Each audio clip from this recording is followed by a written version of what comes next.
Hello again from the whitchermath channel. Today we're talking about scientific notation addition. Did you ever wonder about that? Hey, doesn't 4,000 plus 300 equal 4,300? Right? Yeah, of course it does. Well, if that made sense to you, then you can also add using scientific notation. Wow, that's so easy. Thanks. Bye. But hold on. If you need a little more clarification on that, let's talk about this. First of all, what is scientific notation? Let's call it Sino, just because it's kind of allergy season outside. And I don't know, it's a cool name. Anyway, here's a few examples of scientific notation. Here are all the rules. The rules.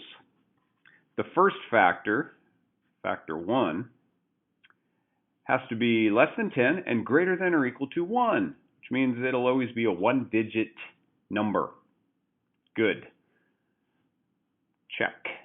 Second factor has a base of 10. There's the base. And an integer exponent. Bam. Integers can be positive or negative, of course, so that takes care of that.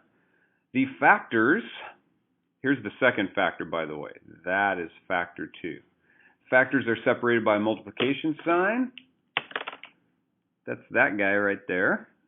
Good. So it's good to know that these examples do follow the rules. Nice. Finally, a positive exponent indicates the number So here's a positive exponent, here's a big positive number. A negative exponent, big decimal, which means it's less than 1. Wow, can you hear that yelling going on in the next room?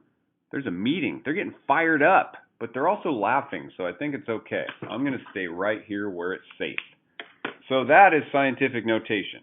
Now, back to what we're learning today, how to add using scientific notation. Okay, so first of all, let's convert these numbers into scientific notation. See how much time I saved by just writing that? Okay. Whole number between 1 and 10. Multiply by 10. And then, how many decimal places? 1, 2, 3. I had to move it 3 spots, so that's that. This one here, 3. Times 10. 1, 2. I had to move the decimal 2 spots to make that 3 happen. We already know this equals 4,300, but let's analyze this a little bit. Okay. Now the system is, here's the system. To add numbers that are in scientific notation, we need the same exponent. Okay, just like if I was going to do 1/6 plus 1/2, we need a common denominator, right? We need something in common between two numbers to be able to add them. So we're adding the same stuff. So I need to change one of these to, I either need to change this to a 2 or this to a 3. I'm going to leave this one because I'm lazy, and I want to change this. 3 times 10 to the second is the same as what? Times 10 to the third. Well, the 3 here means I need to be able to move the decimal 3 spots. So 1, 2, 3. I hope that makes sense. And the way you can check your work, of course, is there's my 0.3. I'm going to move the decimal 3 places the other way. 2, 3. I get 300. If I do it up here, there's my 3. I'm going to move the decimal 2 spots. 1, 2. They both equal 300, so I know I did this right. So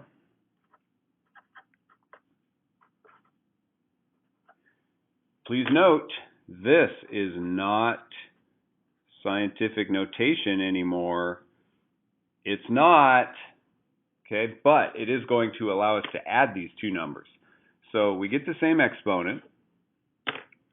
Now, just add the first factors. Add first factors. So I got 4 plus 3/10 equals 4 and 3/10. Then put second factor back on.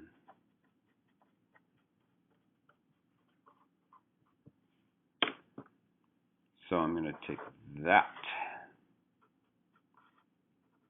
Okay, and finally, you might be thinking, wow, that was easy. Am I right? Well, check your work.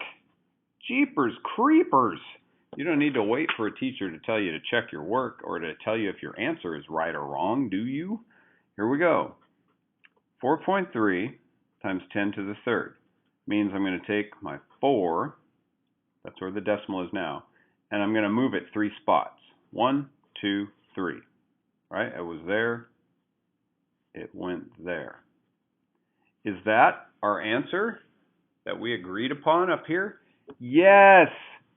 So using this simple example with an answer we already knew helps teach us how to use this system with more complicated things. And first of all, also one more thing. Does which exponent you use matter?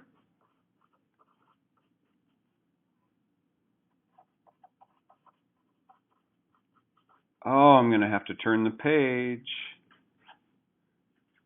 to reveal the answer. And the answer is, no, it does not matter. Okay, let's go back to our original thing here. Scientific notation.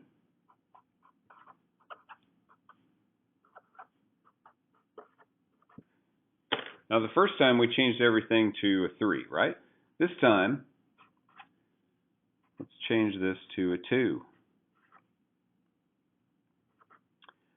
That's still not going to be a 4. The question is, does it go this way or this way? Huh. Well, it's quite simple. I want to move the decimal 2 spots and end up with 4,000, right? Still sticking with our simple example. So if I want to move the decimal 2 spots to have my exponent of 2 and still have 4,000, I need 40. Okay? We don't need to memorize some rule that only leads to confusion. We need a concrete example. So I have that. Now I have that. Remember, first step, same exponent. Second step, add first factors, which means what's 40 plus 3? Right, 43. And then step 3, put second factor back.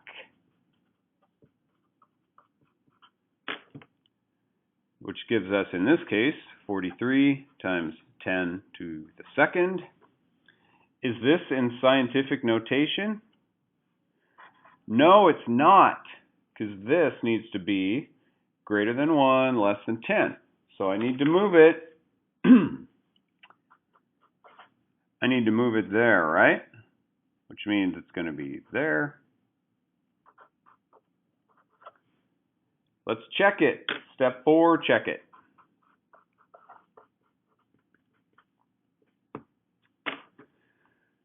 See, there's 4. There's my decimal. I'm going to move it 3 places. 1, 2, 3. We already knew that was the answer, which is a great way to check it. And there we go. That's it. Okay? You now know how to add using scientific notation, using my patented 4-step system. Get the same exponent. It doesn't matter which one. Pick one. Second, add the first factors. Third, put the second factor back. And finally, check it and make sure you did that right. Ha! There we go. We're all done with this one. And stay tuned. I'll make another one that has some practice problems for us to work on this skill. Thanks for watching, and I'll see you next time.